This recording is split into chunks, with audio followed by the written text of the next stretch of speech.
Hello लोगोफोर good morning बयनिसिमबो आरो नोंथांमोन बयखौबो आंनि मिनि ब्लगाव फिन खेबसेबाव बरायफिननाय थालायबाय आरोना लोगोफोर ओमफ्राय आङो मोनसे शेयार खालामना लालायबाय थ' बेखौनो नोंथांमोना नायलां आरो दसे टाइम होनानैब्लाबो माखौ शेयार खालामनो लादोंब्ला माने जोङो मैया दुब्लि बारियावहाय दैयाथ' रानजोब्बाय थ' बेवहाय जोङो ना दांग्रोमनो थांदों आरोना माने मानसिफोर हमलाबायनायखाय थ' आंबो एसे मोनबोदों बेखौनो आं नोंथांमोनजों शेयार खालामनो आरोना मा ना नै लोगोफोर बेबायदि आरोना नास्राय मोनबोदों आं नास्राय खोन्थानि आयु र' नायनाय आं लखबनानै खोन्थानि दे नै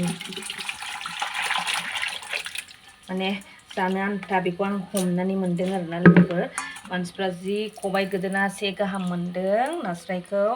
माने नास्राय गोजाखा आरो देग्लायथ' बाना गैया ओमफ्राय बे नास्रायानोसै आरोना नास्राय गोरिया बांसिन आयु नास्राय निस्ला आरोना थैयो आरोना लोगोफोर आं बेखौहाय माजों जागोन होनब्ला माने आङो बेखौ थाइगिरजों जागोन आरो लोगोफोर थ' बेखौनो शेयार खालामनानै दिनैनि मिनि ब्लगखौ एसेयावनो दोनथ'नाय जाबाय बाय बाय।